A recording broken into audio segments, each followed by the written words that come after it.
আমাদের মধ্যে অনেকেই কিন্তু ঘরে লোহার কড়াই থাকলে সেটা বাতিল করে দেয়, কিন্তু তোমরা কি জানো লোহার কড়াইতে রান্না করলে স্বাদ যেমন রান্নার বৃদ্ধি পায় তেমনি কিন্তু আমাদের স্বাস্থ্যের জন্য উপকারী।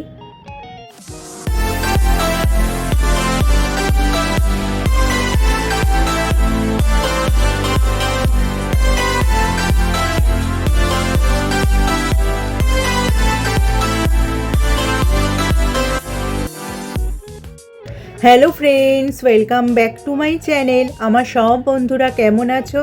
নিশ্চয়ই সুস্থ আছো এবং ভালো আছো। আমাদের মধ্যে অনেকেরই কিন্তু দেখবে রান্নাঘরে লোহার কড়াই আছে, কিন্তু অনেকে আবার বাতিলও করে থাকে। তার পরিবর্তে এখন স্টিলের কড়াই বা ননস্টিকের কড়াই ব্যবহার করে থাকে। কিন্তু তোমরা কি জানো এখনও এই লোহার কড়াইয়ের জনপ্রিয়তা কমেনি, এবং লোহার কড়াইতে যদি রান্না করা যায় তার স্বাদ যেমন বৃদ্ধি পায় তার পাশাপাশি আমাদের স্বাস্থ্যের জন্য উপকারী। তবে কিছু সতর্কতা কিন্তু তোমাদের অবলম্বন করতে হবে।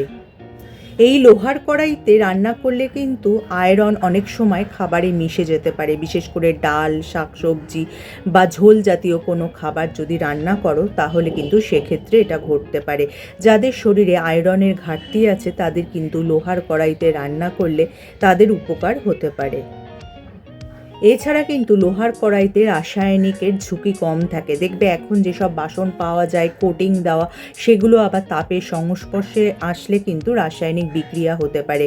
কিন্তু এই লোহার কড়াই বা লোহার পাত্রে কিন্তু এই রকম কৃত্রিম আস্তরণ যেহেতু থাকে না, এই লোহার কড়াই বা পাত্রে রান্না করলে কিন্তু তোমাদের খাবার নিরাপদই বলা যায়। যথাযথ যত্ন করলে কিন্তু এই লোহার কড়াই বছরের পর বছর টিকে যায় এবং শক্তপোক্ত হয়, সহজে বেঁকে যাওয়ারও ভয় থাকে না। লোহার কড়াই যেহেতু তাড়াতাড়ি গরম হয়ে যায়, তার তাপ কিন্তু এই কড়াইতে সমানভাবে ছড়িয়ে পড়ে, যার ফলে সবজির কোনো দিক কাঁচা বা কোনো দিক বেশি পুড়ে গেছে এমনটা হয় না। যথাযথভাবে কিন্তু রান্না করা যায় এই লোহার কড়াইতে। তাই রন্ধনশিল্পীরা কিন্তু বেশি ভাজাভুজি করার ক্ষেত্রে বা মশলা কষানোর ক্ষেত্রে কিন্তু লোহার কড়াইকেই পছন্দ করে থাকে। এই লোহার কড়াইতে রান্না করলে যেহেতু তেল আর নুন শোষণ করে, তাই কিন্তু রান্নার স্বাদও আরও বেড়ে যায়। হালকা তেলে সবজি ভাজার জন্য লোহার কড়াই পছন্দ করে থাকেন রন্ধনশিল্পীরা। তবে কিন্তু লোহার কড়াই ব্যবহার করাও অতটা সহজ কাজ নয়। সাবান জল দিয়ে ভালো করে ধুয়ে শুকিয়ে নিতে হবে, না হলে কিন্তু আবার জং ধরে যাওয়ার সম্ভাবনা থেকে যাবে। ভালো হয় এই সমস্যা থেকে মুক্তি পাওয়ার জন্য তোমরা যদি এই কড়াইতে একটু তেল মাখিয়ে রাখতে পারো।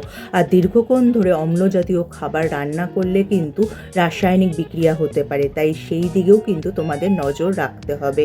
তাহলে যদি আজকে আমার ভিডিওটা তোমাদের কাজের মনে হয় বা তোমাদের উপকারে আসে, লাইক আর শেয়ার করে দিতে একদমই ভুলো না।